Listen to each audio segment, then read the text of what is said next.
Let's get started with the portion of this week, Shlach Lecha.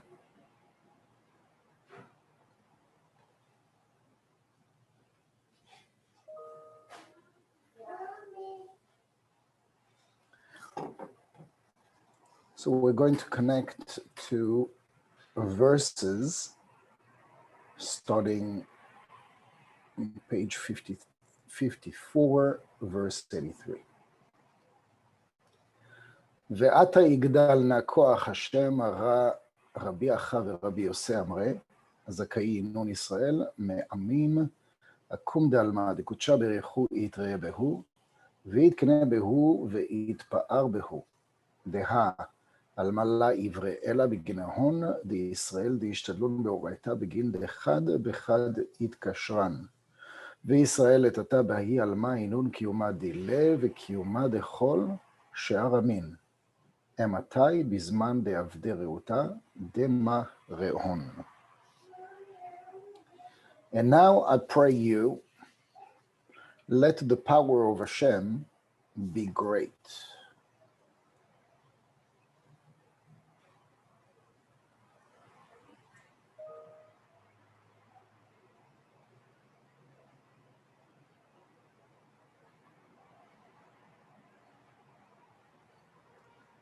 Okay, that's better.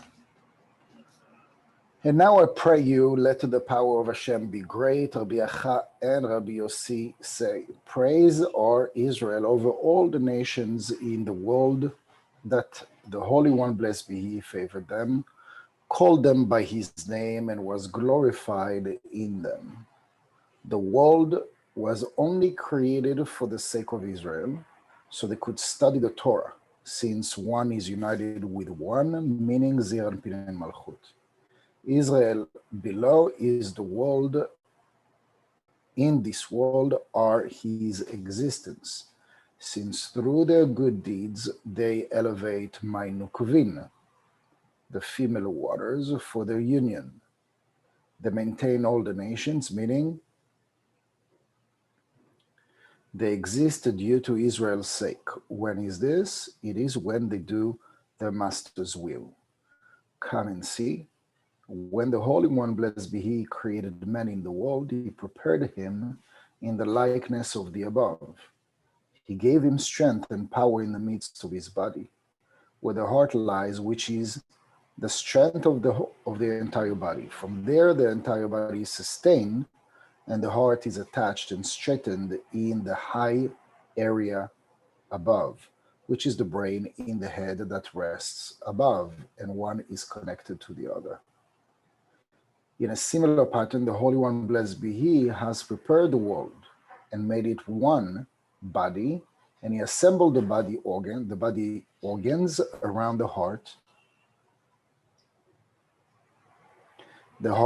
in the center of the whole body, and all the organs take their nourishment from that heart that provides the strength to all of them. Everything is dependent on it. And that heart is connected and united to the high brain that rests above, as was explained. So let me just connect it to a couple of things here. My nukvin, which means the female water. So this is one thing that each and every single one of us, consciously or unconsciously, strives to connect. We have different words for it. And the way that one can experience it, would be probably different from, from the person that is next to him or her. And so when we are elevating the Main Nukvin, or the female waters, that is when a person accomplishes an epiphany, or a realization, or what we can call awakening. There are all sorts of spiritual words for it, Kundalini or whatnot. There are different places that call this in different ways. But when we reach that place, we reach a place where everything is smooth and everything is bliss and everything is good and everything is revealed, and where there is basically no remaining reasons for one to compare, for one to hate, for one to criticize or to feel hurt. Why? Because when we elevate to that place, we're connected to the holy truth. And I'm not talking about truth as being, like two people arguing and then we realize one is right and one is wrong.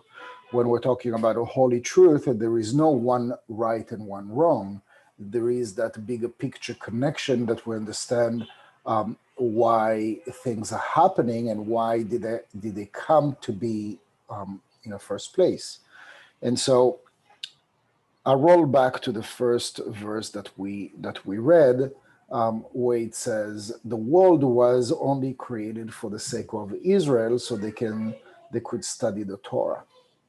So the Torah represents something, and that is which it represents is called the Zir and Pin, and we live in this realm of Malchut. So Israel represents the soul without the klippah.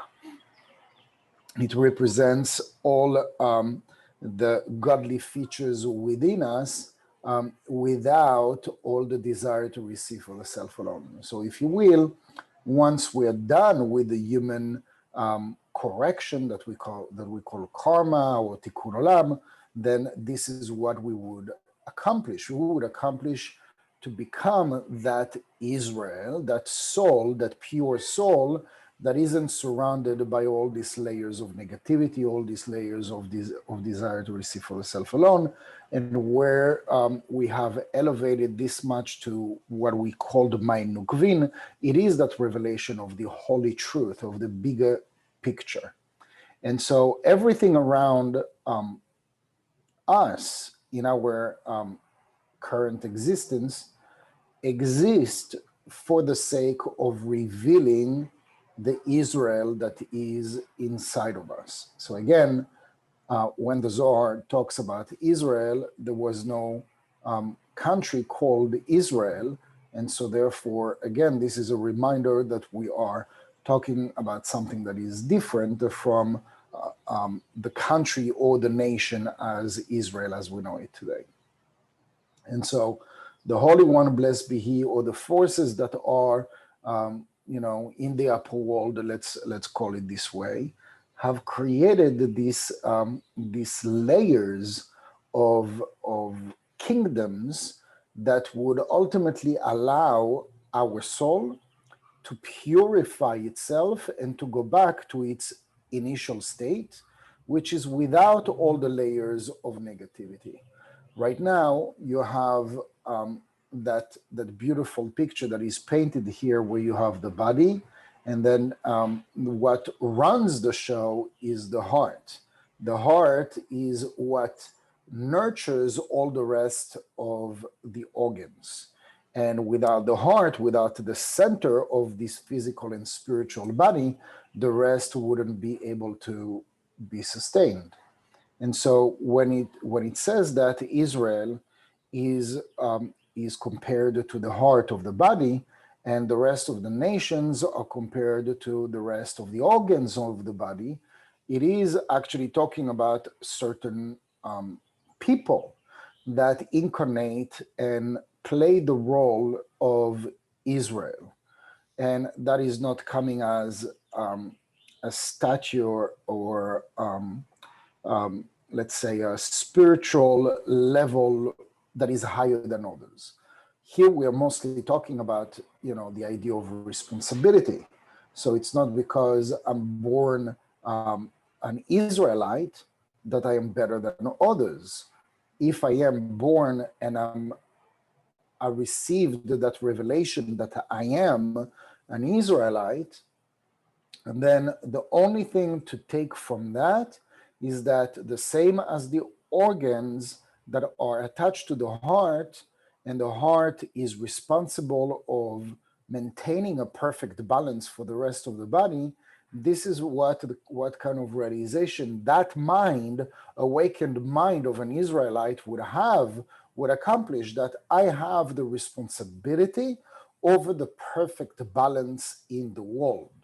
So if there is unbalance in the body, just imagine it for a second, like, I had like a little cut, like in my body, like a couple of days ago, and suddenly like all the, it's really like the whole system, the perfection of the system of the body that rushes, the healers into that area to make sure that this wound is going to be healed.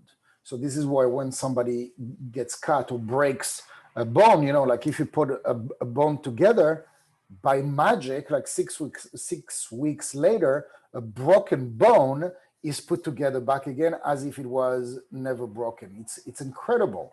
There is a system that is within us that is innate, that we're born with, that is a state of perfection. And when things go out of balance, that is when somebody basically gets sick, right? And so a lot of Reiki masters and a lot of like healers, they work on is to realign the energy of this person. So once the person is realigned, then there is a better chance for the light that comes, that showers this person from the upper world, that showers all of us all the time, which helps us to sustain ourselves. So when we get, for instance, to Rosh Hashanah, we talk about the energy of Teshuvah. And the energy of Teshuvah is, when you break it down, is Tashuv Hey. Tashuv Hey is to return the Hey back in alignment. What is the alignment? Again, the letters are teaching us. The alignment of what?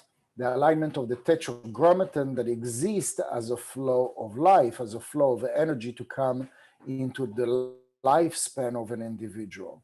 And so that tetragrammaton, the Yud Kevav K, is what we're discussing. And so the Yud Kevav K represents the tree of life.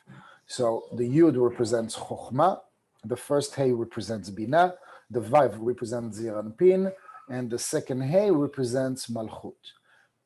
Through our actions, emotions, thoughts, we can either enhance that alignment through daily consistent actions of sharing, of sacrifice, our desire to receive for the self alone, for the sake of others, etc. We are enhancing that alignment.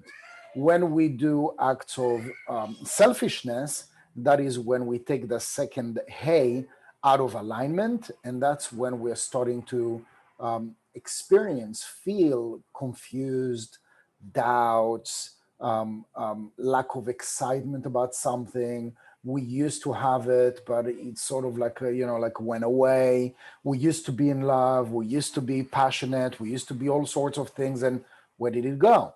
So we can, like, unfortunately, the Satan, the evil inclination would build a case why we fell out of love, or why we fell out of a passion, etc. But in truth, if we ever connected to something, it's always been there, and it was there. It was genuine and it was real. And the lie is that it's never gone. So if you fell in love, that genuine connection that you had with an individual or a group of people or whatnot, that initial is still there, okay? But because of the realm of Malchut that is just very cunning and is very vile and very, difficult and challenging, it builds a case, to create this separation that pushes away the second Hey of the Yud Kevav K, and this is when we are experiencing what we experience when we feel, confused and having doubts about certain things. So for somebody who is not spiritual, who is not interested in spirituality, is not interested in self-introspect, improving oneself, how can I do things better? How can I be a better, all sorts of things, a better mother, a better friend, a better person, a better being, human being. and they just are, unfortunately, probably most of the people, most of the nation of earth, of of humanity, that is not necessarily interested in doing that, because we're so busy. We're so busy with life, right? And so this is I guess like a big revelation for us, that first of all, each and every single person on earth can be that Israelite. And the Israelite represents something.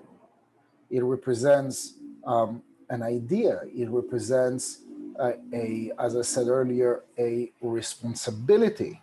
And so you can either be the heart, but in order to be the heart, you have to be a true leader.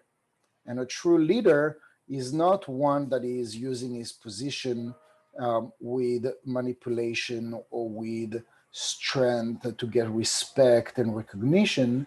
To be a true spiritual leader is one that leads by example, is one that knows that the whole planet is dependent on him or her, and is going to do everything that is on his or her power to not only perfect himself or herself, but to perfect their actions and their reactions and their emotions and their thoughts and their impulses and dreams and aspirations and goals towards something that is bigger than ourselves. So again, I have zero expectation from any of us, including me, to be that perfected self personified in us. We are tending, and we aspire, to be that Israelite, but there is so much work, because with the little bit that we do, we already label ourselves as spiritual or religious or whatever it is that you call it, but we are so far. Because imagine that if this is what it takes to be an Israelite, to be the heart of all the rest of the organs, is not one that would wait, I would do like all this work for you, but then in the back of my mind, I'm going to wait, to get some retribution, or to get some accomplishment in return, or some agenda, or some respect. And if I don't get this, there would be like the back of the mind's play that says, wait a second, after everything that I'm doing for those people, I don't even get a thank you. I mean, as I speak, there are a few names that come to my mind that could personify that, and that is Moses and Jesus, and probably some other righteous individuals of all faith and religions that played this role, that really didn't care about what people might think of them, if they're going to reveal something that's going to be like rocking the boat, as long as it's going to bring light into people's life and create miracles in this reality. And so what I want to say with that is that those people existed. I don't know how many of those exist today, because it's very quick to realize that whatever religious or spiritual dogma institutions or people today, they're full of, don't make me say the word, they're just full of everything but what we are discussing. And so this is why it is so important for us that we do not, aspire to become like an individual. Sure, most of the time, like the mission or the statement or the desire to, to find world peace and et cetera, et cetera. But on the day to day, you see, almost like with a hidden camera, the person that is preaching, like over there on the podium, actually is caught, doing things that is not, excuse me, that's not exactly walking the talk, is it? And so I'm not that person, by the way. I'm not the one that's going to say, oh, I'm already like the Israelite and you should all take an example. We are all on the same boat.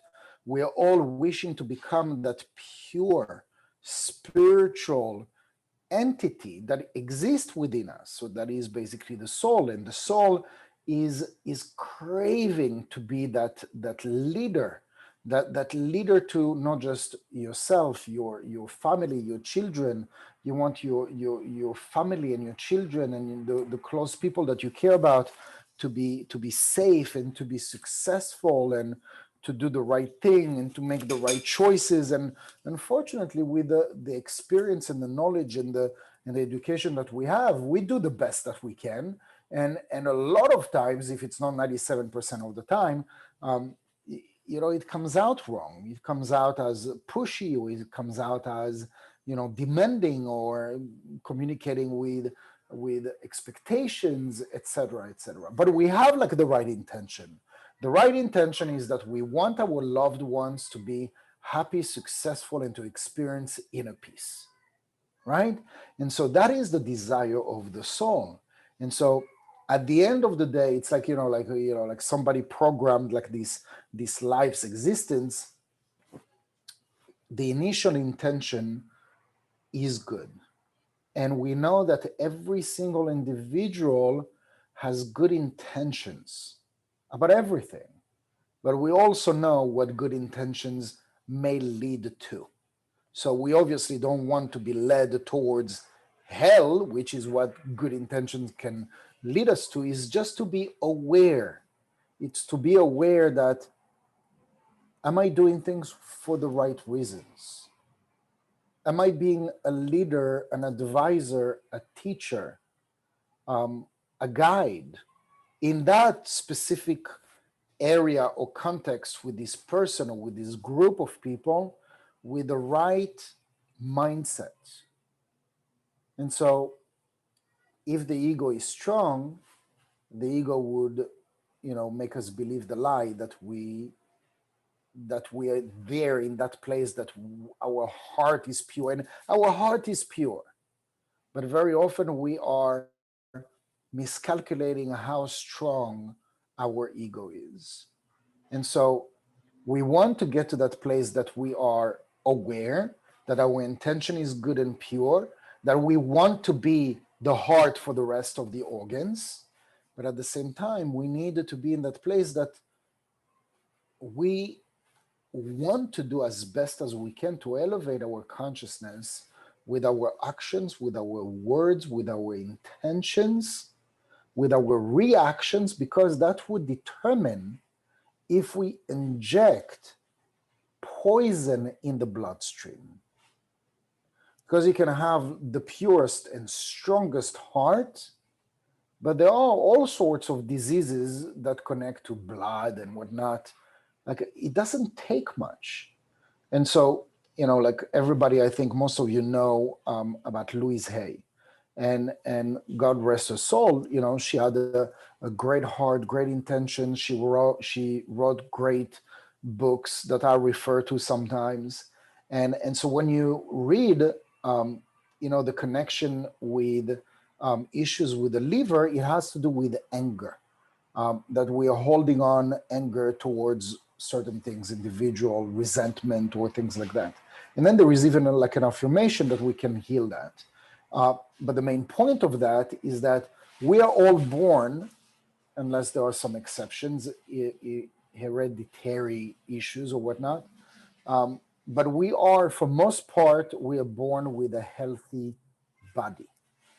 Once the body evolve with that mind, we have the power with that mind to either enhance that balance and this alignment, to make this body a channel, a conduit, to become the heart of the nation. And again, the heart of a nation can be a humongous group of people, or it can be just you and your family, where you are an inspiration, where you are a guide, where you are the person, the go-to person, because you're leading by example with your reactions, with your words, with your wisdom.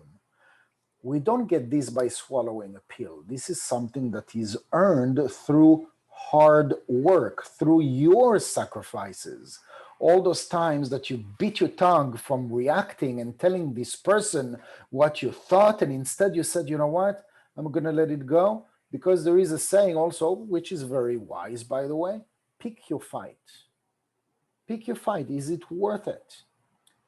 The body mentality, the body consciousness in that moment would say, of course it's worth it. I'm upset and I need to tell this person how I feel. But once we inject that reactive nature, once we inject that anger, it's not going anywhere but our own body. And if our own body is corrupted, then anything that is around us, is corrupted as a result. So if you had a very difficult, stressful, angry day at work, you come back home, you can't separate the two. If you were affected by something that happened in the supermarket, you would not come at home all, beautiful and great energy. And if something affected you outside, you're bringing this home. And so this is what the Zohar is telling us. For the person who wants to incarnate this channel, this leader, spiritual leader, either into your house or into your nation or into your neighborhood, it's as if the universe is watching us every single moment of the day. There is no respite. There is no break. There is no us going to vacation in the Caribbean and nobody's watching, so now I can be myself. To be myself is to be my soul. To be myself is to be the spiritual aspect of me. It is not the one, oh, now nobody's watching, I can go to Ibiza and do drugs and sex and rock and roll because nobody knows me here, right? You follow what I'm saying, yes? This is not something that like what's the saying about Vegas? Whatever happens in Vegas stays in Vegas. Maybe the physical aspect, yes. But the spiritual, energetical aspect doesn't work this way.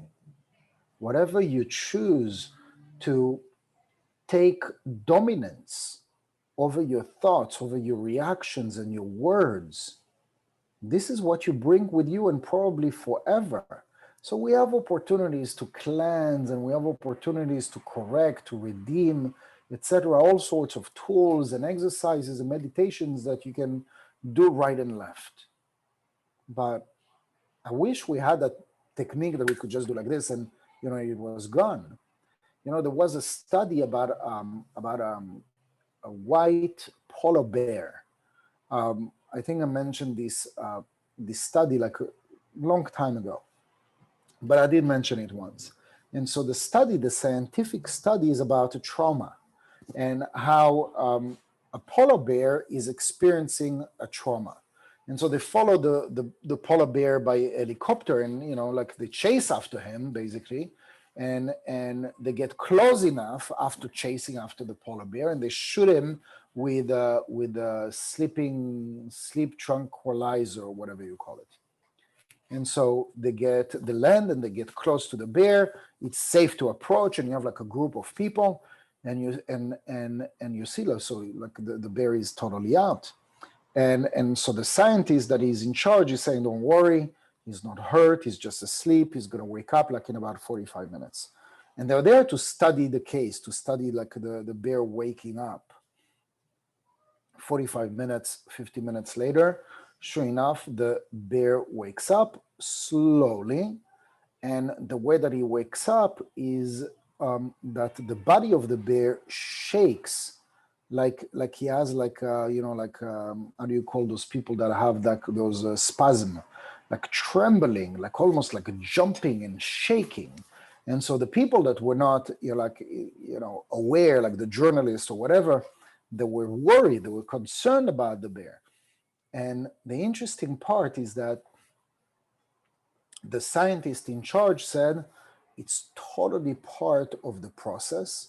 When a bear experiences a trauma, the body of the bear goes through this process to shake it off, to shake off the trauma. And after the bear did that, he stood up on his four and just walked away as if nothing was. Animals have the way to do that.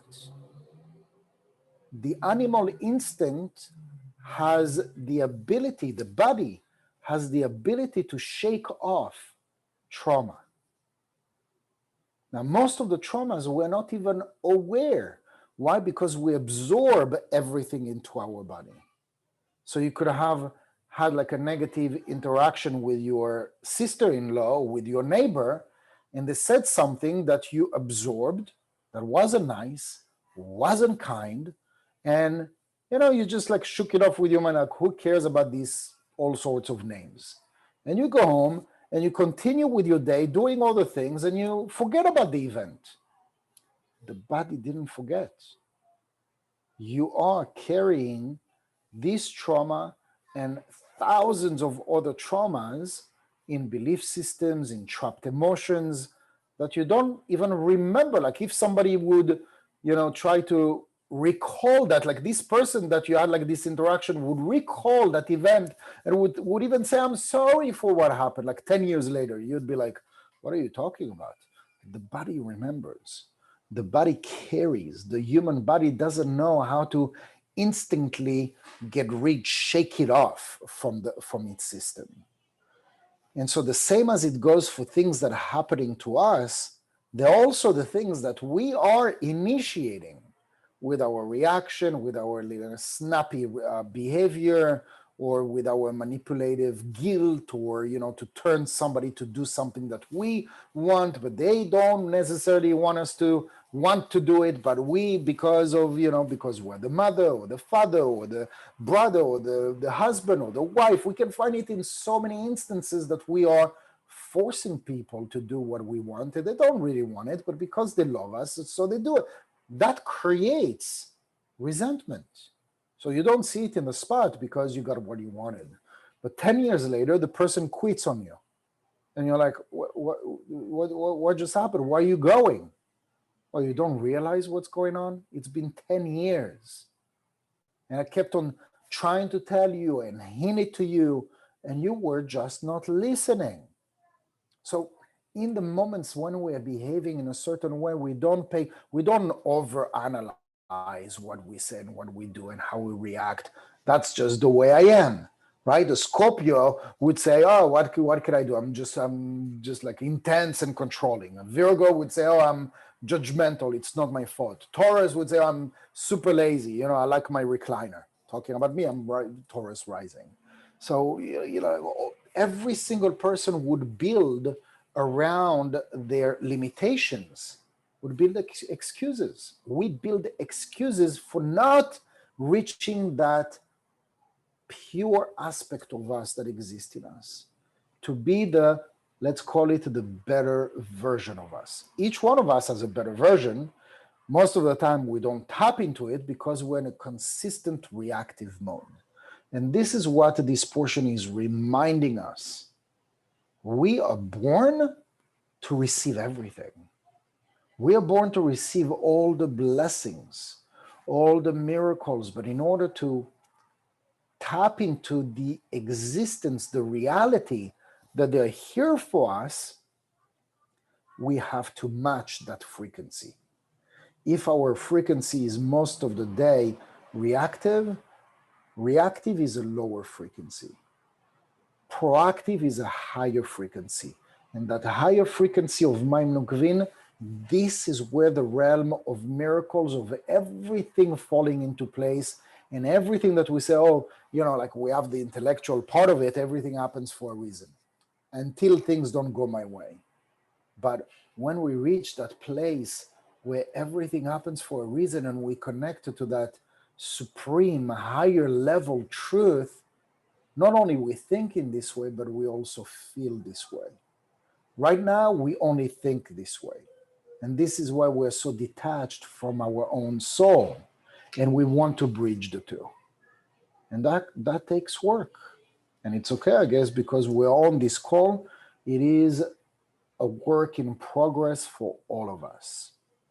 And so that's it. That's what I wanted to share today. Any questions, comments?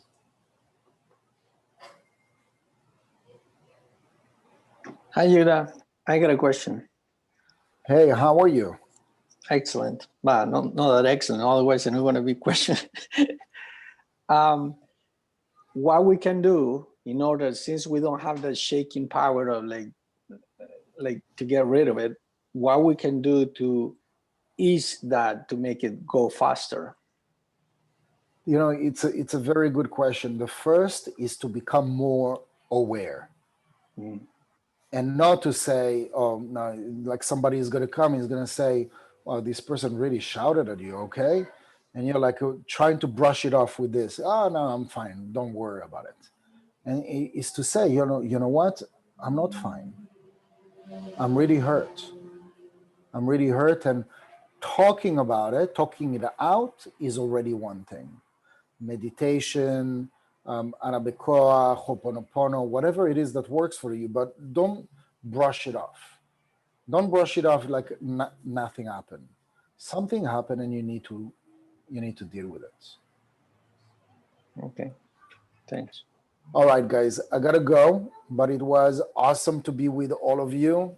I'll see about Monday. I'll try to grab my laptop or something and to try to make it work. So I'll message all of you, okay? Thank you Thanks very so much. much. Thank you. Love Thanks, to all. Yehuda. Yeah, Thanks, great. bye. Thank you. Thank you. Happy early Welcome. birthday. Thank you.